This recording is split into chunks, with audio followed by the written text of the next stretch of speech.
ગુજરાતમાં ભારે વરસાદની આગાહી આગામી 7 દિવસ વરસાદની આગાહી આજે નવસારી વલસાડ દમણમાં ભારે વરસાદ તાપી ડાંગ નર્મદામાં ભારે વરસાદની આગાહી તો છોટાઉદેપુર અરવલ્લીમાં ભારે વરસાદની આગાહી કરવામાં આવી છે મહીસાગર સાબરકાંઠામાં ભારે વરસાદની આગાહી દાહોદ સુરત પંચમહાલમાં પણ ભારે વરસાદની આગાહી કરાઈ છે તો આવતીકાલે ભારેથી અતિ ભારે વરસાદની આગાહી નર્મદા તાપીમાં વરસાદનું રેડ એલર્ટ આપવામાં આવ્યું છે દક્ષિણ ગુજરાતમાં પણ અતિ ભારે વરસાદ રહેશે સૌરાષ્ટ્રમાં ભારે વરસાદ સાથે ઓરેન્જ એલર્ટ આપવામાં આવ્યું છે માછીમારો દરિયો ન ખેડવા सूचना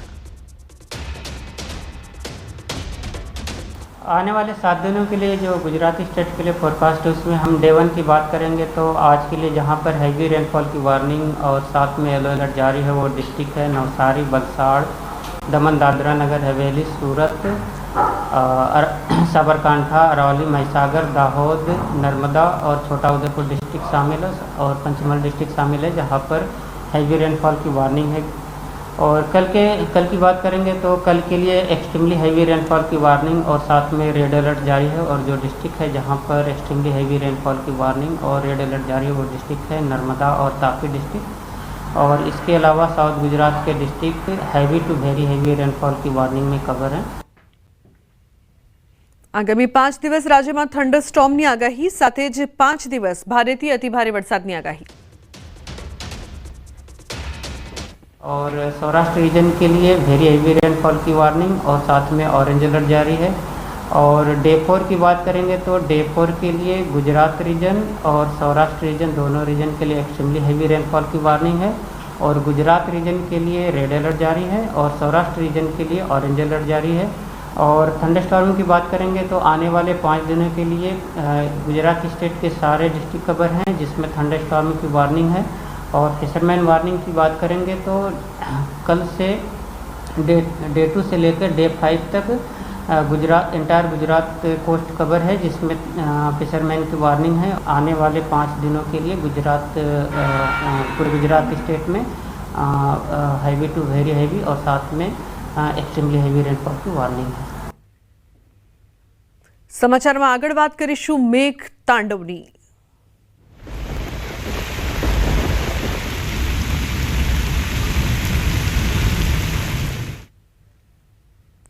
उत्तर भारतना કેટલાક વિસ્તારમાં મેઘ તાંડવ ઉત્તરાખંડ ઉત્તર પ્રદેશમાં જળ તાંડવ હિમાચલ પ્રદેશ હરિયાણામાં જળબંબાકાર દિલ્હીમાં ભારે વરસાદથી અનેક વિસ્તારમાં પાણી ભરાયા છે અતિ ભારે વરસાદથી જમ્મુ કાશ્મીરમાં અનેક શાળાઓ અને કોલેજો બંધ થઈ છે તો બિહારના 6 જિલ્લાઓ માટે ચેતવણી આપવામાં આવી છે ઊંચા પર્વતીય રાજ્યો સહિત ઉત્તર ભારતના મેદાની વિસ્તારોમાં વરસાદે તબાહી મચાવી છે મુશળધાર વરસાદના કારણે જમ્મુ અને કાશ્મીરમાં વ્યાપક નુકસાન થયું છે અચાનક પૂરમાં ઘરો ઇમારતો રસ્તાઓ બધું જ નાશ પામ્યું છે ઉત્તરાખંડ અને હિમાચલ પ્રદેશમાં પણ ચોમાસાના વરસાદના કારણે મોટા પાયે જાનમાલનું નુકસાન થયું છે તો આ તરફ પંજાબમાં પણ ભારે વરસાદના કારણે નદીઓ ગાંડીતુર થઈ છે નદીના પાણી ખેતરો અને ઘરો સુધી પહોંચી ગયા છે પાકથી લઈને ઘરો સુધી વિનાશ થયો છે દિલ્હી એનસીઆરમાં પણ સતત વરસાદ પડી રહ્યો છે જેના કારણે ઘણી જગ્યાએ પાણી ભરાવાની સમસ્યા વધી ગઈ છે લોકો કલાકો સુધી ટ્રાફિક જામમાં ફસાયેલા રહેવા મજબૂર થયા છે ત્યારે હજુ પણ આગામી 2 દિવસ સુધી ઉત્તર પશ્ચિમ ભારતમાં ભારેથી અતિ ભારે વરસાદની ભારતીય હવામાન વિભાગ દ્વારા આગાહી કરવામાં આવી છે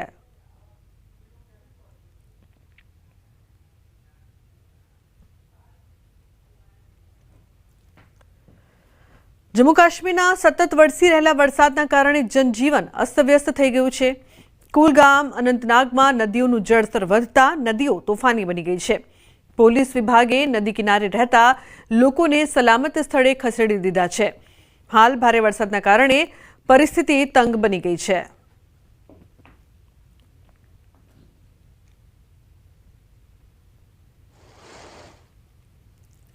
તો પંજાબના અંબાલા અને કાલા અંબના ઉપરના વિસ્તારોમાં ભારે વરસાદના કારણે અંબાલામાં ટાંગરી નદીનું પાણીનું સ્તર ભયજનક સપાટીની નજીક પહોંચી ગયું છે અને આગામી 10-12 કલાકમાં પટિયાલા જિલ્લામાં પણ પાણીનું સ્તર વધવાની શક્યતાઓ છે દેવીગઢ વિસ્તાર માટે તાત્કાલિક એલર્ટ જારી કરવામાં આવ્યું છે લોકોને નદીની નજીક ન જવા અને સત્તાવાર સૂચનાઓનું પાલન કરવાનું જણાવ્યું છે ચંદીગઢ પંચકુલા મોહાલી અને ડેરાબાસીમાં સવારથી સતત વરસાદના કારણે ઘણી જગ્યાએ પાણી ભરાઈ ગયા છે.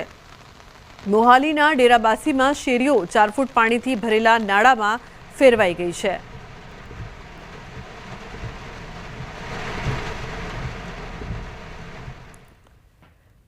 તો જમ્મુ કાશ્મીરના અખનૂરના ગઢખાલ ગામે 5 પરિવાર ફસાયા. ચેનાબ નદીના પાણી ભરાતા પરિવાર પોતાના ઘરમાં જ ફસાયા. એસડીઆરએફની ટીમ તેમના સુધી પહોંચવા પ્રયાસ કરી રહી છે, પરંતુ હજુ સુધી પહોંચી શકી નથી. ઉલ્લેખનીય છે કે એસડીઆરએફની ટીમ પહોંચવા માટે સતત પ્રયત્નશીલ છે, પરંતુ હજુ સુધી પહોંચવામાં સફળતા નથી મળી. ચેનાબ નદીના પાણી ભરાતા 5 પરિવાર ઘરમાં જ ફસાયા હતા. તો બીજી તરફ જમ્મુ કાશ્મીરમાં સતત વરસાદ અને ભૂસ્ખલનની ઘટનાઓ બની રહી છે. રામબન નેશનલ હાઈવે પણ પ્રભાવિત થયો છે. હાઈવે પર માટી તેમજ પથ્થરોનો ખડકલો જોવા મળી રહ્યો છે. હાઈવે બ્લોક થઈ ગયો હોય તેવા દ્રશ્યો સર્જાયા છે. ઉલ્લેખનીય છે કે સતત વરસાદ અને ભૂસ્ખલનની ઘટના જમ્મુ કાશ્મીરમાં તબાહીના દ્રશ્યો સામે આવી રહ્યા છે. રામબન નેશનલ હાઈવે પણ પ્રભાવિત. તો માટી તેમજ પથ્થરોનો ખડકલો પણ જોવા મળ્યો છે. ઉલ્લેખનીય છે કે જનજીવન ઠપ થઈ ગયું છે. સતત વરસાદ અને ભૂસ્ખલનની ઘટનાઓના કારણે અહીં લોકોને અવરજવરમાં મુશ્કેલીનો સામનો પણ કરવો પડી રહ્યો છે. તો જમ્મુ કાશ્મીરના સાંબામાં પૂરમાં ફસાયેલી ગર્ભવતી મહિલાનું રેસ્ક્યુ કરવામાં આવ્યું. સેનાએ મહિલાને એરલિફ્ટ કરી હોસ્પિટલ પહોંચાડી. સાંબા જિલ્લાના સુંબ બ્લોકના કામથા દાગેતર ગામે બસંત નદીમાં ફસાયેલી એક ગર્ભવતી મહિલાનું રેસ્ક્યુ કર્યું. જિલ્લા વહીવટી તંત્ર અને ભારતીય સેના દ્વારા હેલિકોપ્ટર દ્વારા સુરક્ષિત રીતે મહિલાને બચાવી હોસ્પિટલમાં પહોંચાડવામાં આવી હતી. ભારે વરસાદ અને નદીમાં પાણી વધી જવાના કારણે મહિલા હોસ્પિટલ પહોંચી શકી ન હતી. ડેપ્યુટી કમિશનર સાંબાના નિર્દેશન હેઠળ પોલીસ, મહેસૂલ વિભાગ અને સેના દ્વારા સંયુક્ત કામગીરીમાં મહિલાને બચાવી લેવામાં આવી હતી અને એરલિફ્ટ કરીને સલામત સ્થળે પહોંચાડવામાં આવી હતી. તો જમ્મુ કાશ્મીરમાં સતત પડી રહેલા વરસાદના કારણે ઉધમપુર જિલ્લાના પંચારી બ્લોકમાં પરિસ્થિતિ વધુ ખરાબ થઈ ગઈ છે.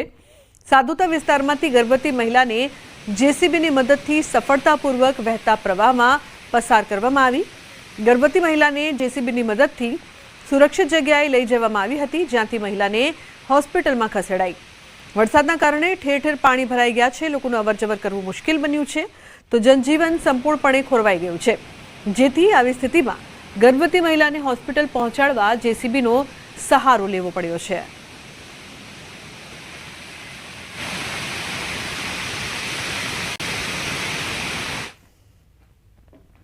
તો જમ્મુ કાશ્મીરના અખનૂરમાં ચિનાબ નદીનું પાણીનું સ્તર 27 ફૂટ સુધી પહોંચ્યું છે.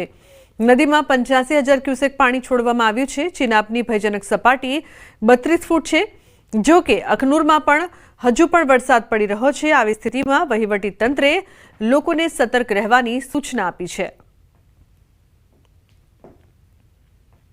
ચિનાબ નદીની ભયજનક સપાટી છે તે વધી રહી છે. નદીમાં 85,000 ક્યુસેક પાણી છોડવામાં આવ્યું. તો બીજી તરફ વાત કરીએ રાજસ્થાનના સવાઈ માધોપુર જિલ્લાના તાપુર શહેરમાં ધીલ ડેમનો વિશાળ પતરા પાસે આશ્ચર્યજનક ઘટના બની છે. એક યુવક ધીલ ડેમની દિવાલ પર ચડી ગયો અને રીલ બનાવવાનું શરૂ કર્યું. પાણીની ઝડપથી આગળ વધતા પ્રવાહ સાથે રીલ બનાવતો જોવા મળ્યો. પાણીના જોરદાર પ્રવાહ વચ્ચે તે યુવાન લગભગ 1 મિનિટ સુધી સ્થિર રહ્યો, પરંતુ ડેમમાંથી વહેતા પાણીના ઝડપી પ્રવાહ વચ્ચે તે વધુ સમય સુધી ટકી શક્યો નહીં અને થોડી જ વારમાં તે પાણીના જોરદાર પ્રવાહમાં તણાઈ ગયો. યુવાનનો આ વિડીયો અન્ય લોકોએ પોતાના મોબાઈલ ફોનમાં કેદ કર્યો છે. લોકોએ યુવાનને સમજાવવાનો પ્રયાસ કર્યો, પણ રીલ્સ બનાવવાના શોખને કારણે તેણે કોઈની વાત સાંભળી નહીં. યુવાનને શોધવાનો પ્રયત્ન ચાલુ છે, પરંતુ હજુ સુધી પાણીના પ્રવાહમાં વહી ગયેલા યુવાનનો કોઈ પતો લાગ્યો નથી.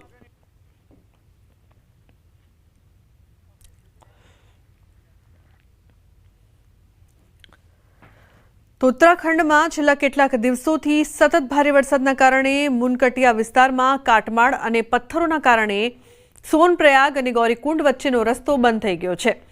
આ વિસ્તારમાં ગૌરીકુંડ તરફના ભૂસ્ખલન વિસ્તારને પાર કરવાનો પ્રયાસ કરતી વખતે 2 ખચ્ચર નીચે પડી ગયા હતા. ઉપરની ટેકરી પરથી પથ્થરો પડવાથી આ ખચ્ચરો જોખમમાં મુકાઈ શકે છે. આવી સ્થિતિમાં સ્થળ પર તૈનાત એસડીઆરએફના જવાનો આ વિસ્તારમાં ઉતર્યા અને ખચ્ચરોને સુરક્ષિત રીતે ઉપર લાવ્યા અને ગૌરીકુંડ તરફ મોકલી દીધા. આ અવરોધિત સ્થળે રસ્તો સરળ બનાવવાના પ્રયાસો ચાલી રહ્યા છે.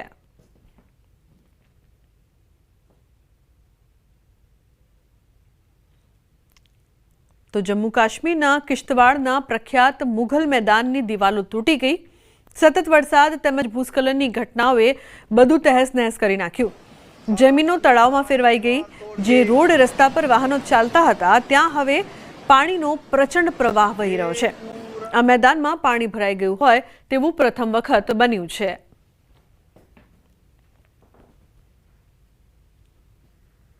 ઉલ્લેખનીય છે કે પાણીનો પ્રચંડ પ્રવાહ છે તે વહી રહ્યો છે જમ્મુ કાશ્મીરથી. તબાહીના અલગ અલગ દ્રશ્યો. પ્રખ્યાત મુઘલ મેદાનની જે દિવાલો છે તે પણ તૂટી ગઈ છે. ભૂસ્ખલનની ઘટનાઓના કારણે સમગ્ર વિસ્તાર તહેસ નહેસ છે અને લોકો ફસાયા છે. પાણીના પ્રચંડ પ્રવાહના કારણે જનજીવન ઠપ થઈ ગયું છે. અહીં જે જરૂરિયાતની ચીજ વસ્તુઓ હોય છે તે પણ ઘરે કઈ રીતે પહોંચે તેને લઈને પણ અનેક સવાલોની વચ્ચે પ્રશાસન મદદની કોશિશ કરી રહ્યું છે, પરંતુ અનેક વિસ્તારથી કહી શકાય કે તહેસ નહેસ થયા હોય તેવા દ્રશ્યો પણ સામે આવી રહ્યા છે. તો પાણીનો પ્રચંડ પ્રવાહ આપ જોઈ શકો છો. પ્રખ્યાત જમ્મુ કાશ્મીરનું જે મુઘલ મેદાન છે તેની દિવાલો તૂટી ગઈ છે.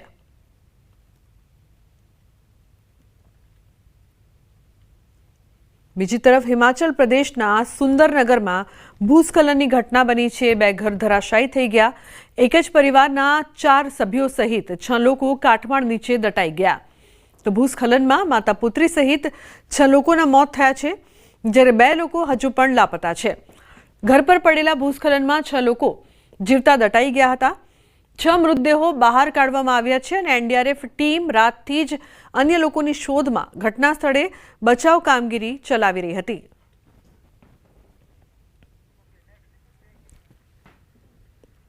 અને મહત્વપૂર્ણ સમાચારની વાત કરીએ તો વડોદરાના ડભોઈમાં શિક્ષકની બેદરકારીનો ચોંકાવનારો કેસ સામે આવ્યો છે.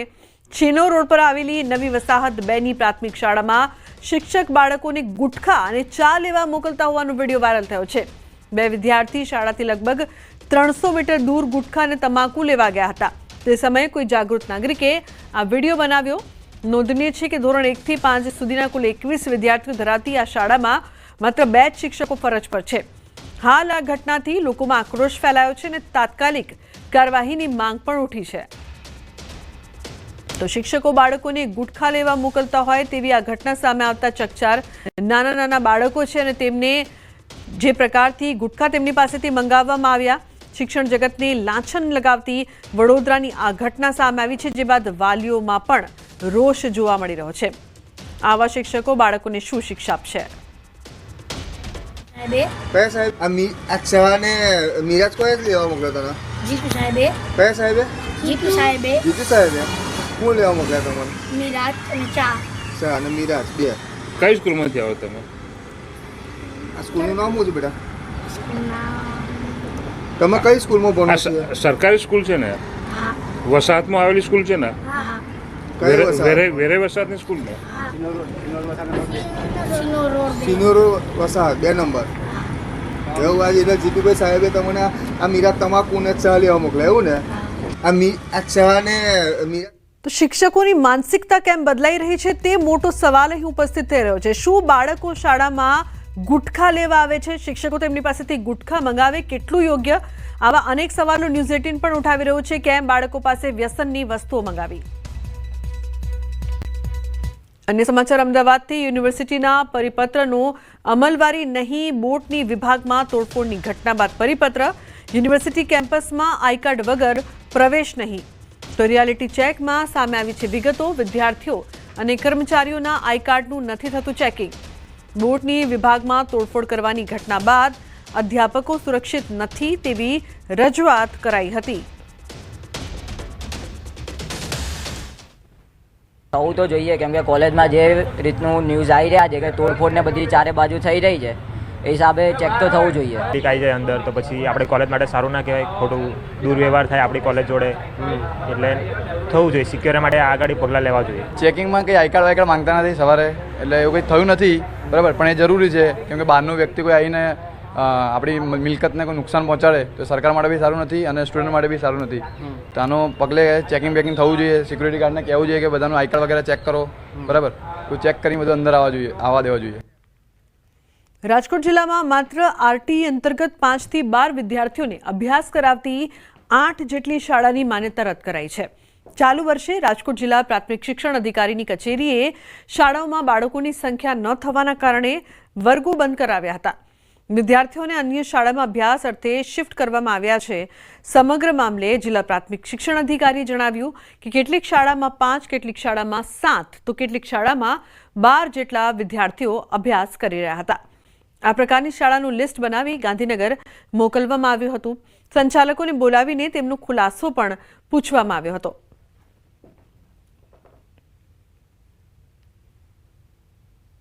રાજકોટ જિલ્લાની 8 જેટલી પ્રાથમિક શાળાઓ કે જે શાળાઓમાં વિદ્યાર્થીઓની સંખ્યા નહોતી, આરટીના જ માત્ર વિદ્યાર્થીઓ ભણતા હતા અને એવું અમારા ધ્યાને આવતા એ શાળાઓના વર્ગો બંધ કરી અને શાળાઓ બંધ કરવામાં આવી છે, જેની અંદર વિદ્યાર્થી સંખ્યા નહોતી અને માત્ર આરટીના 5 વિદ્યાર્થી, 7 વિદ્યાર્થી કે 12 વિદ્યાર્થી ભણતા હતા.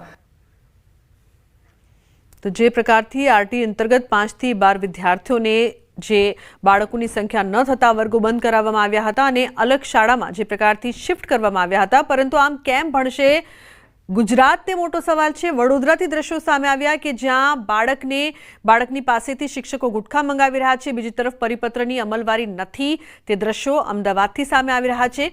તો રાજકોટથી પણ કંઈક એવા જ દ્રશ્યો સામે આવ્યા કે 8 શાળાની માન્યતા રદ કરવામાં આવી, પરંતુ આ પ્રકારની રાજ્યભરમાંથી જે ઘટનાઓ સામે આવી રહી છે તે બાદ કઈ રીતે બાળકો ભણશે, કઈ રીતે શિક્ષણ મેળવશે તેવા અનેક સવાલો અલગ અલગ અહીં શહેરોથી ઉપસ્થિત થઈ રહ્યા છે. વડોદરા, અમદાવાદ અને રાજકોટથી. સમાચારનો પ્રવાહ યથાવત રહેશે. હાલ રોકાઈશું એક બ્રેક માટે. આપ જોતા રહો ન્યૂઝ 18 ગુજરાતી.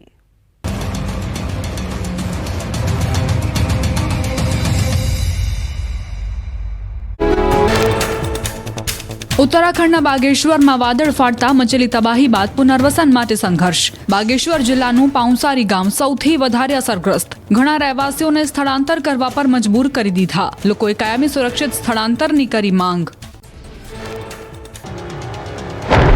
ગુજરાતીઓ 2 દિવસ કામ વગર ઘરની બહાર નીકળતા પહેલા વિચારજો, નહીં તો તમે પૂર આવે એવો પડનાર વરસાદમાં ફસાઈ જશો. જી હા, ગુજરાતમાં 4 સપ્ટેમ્બર અને 5 સપ્ટેમ્બરે છોતરાફાળ વરસાદની આગાહી કરવામાં આવી છે. હવામાન વિભાગે 2 દિવસ ગુજરાત રિજનના કેટલાક વિસ્તારમાં અત્યંત ભારે વરસાદનું એલર્ટ આપ્યું છે. તો સૌરાષ્ટ્ર કચ્છમાં 4 થી 7 સપ્ટેમ્બરે ખતરનાક વરસાદ ખાબકી શકે. 2 વરસાદી સિસ્ટમ ફરી ગુજરાતને તરબોળ કરશે. આવતીકાલથી ગુજરાતમાં વરસાદની તીવ્રતા વધશે. માછીમારોને 4, 5, 6 સપ્ટેમ્બર સુધી દરિયો ન ખેડવાની તાકીદ કરી છે. डे 4 सितंबर को रेड वार्निंग के साथ दिया गया है और 5, 6 को ऑरेंज वार्निंग के साथ दिया गया है. फिर उसके बाद रेनफॉल कम होकर 7 को heavy rainfall warning yellow warning के साथ दिया गया है. सौराष्ट्र कच्छ में हेवी रेनफॉल वार्निंग दिया गया है डे 3 में, मतलब 4 सितंबर को, और वेरी हेवी 5 सितंबर और 6 एंड 7 सितंबर को heavy to very heavy extremely heavy rainfall का वार्निंग दिया गया है ऑरेंज कलर के साथ. ઉપરવાસમાં સતત પાણીની આવકના પગલે મહેસાણાના ધરોઈ ડેમમાં સતત પાણીની આવક થઈ રહી છે. ધરોઈ ડેમમાં પાણીની આવક 8,954 ક્યુસેક થતાં ધરોઈ ડેમના 2 દરવાજા 2.5 ફૂટ ખોલાયા. ધરોઈ ડેમમાં પાણીની આવક 6,652.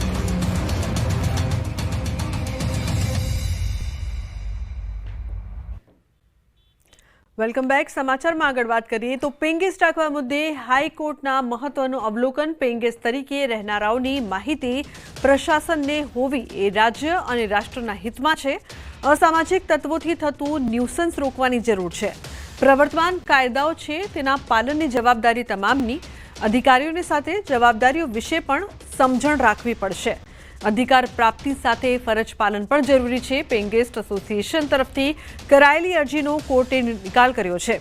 એમસી આપેલ કારણદર્શક નોટિસોનો યોગ્ય જવાબ આપવા અરજદારને કોર્ટે છૂટ આપી. સોસાયટીઓ અને કોર્પોરેશન નિર્દોષ છોકરા છોકરીઓને કંડગત કરતા હોવાની અરજદારની રજૂઆત હતી. તો કાયદાના પાલન અંગે કોર્પોરેશને નોટિસ આપી હોવાનો પ્રતિવાદીઓની રજૂઆત. પેંગેસ્ટના કારણે સોસાયટીઓમાં ન્યુસન્સ થતું હોવાની ફરિયાદો મળતી હોવાની કોર્ટે નોંધ લીધી છે. પેંગેસ્ટ ચલાવનારાઓએ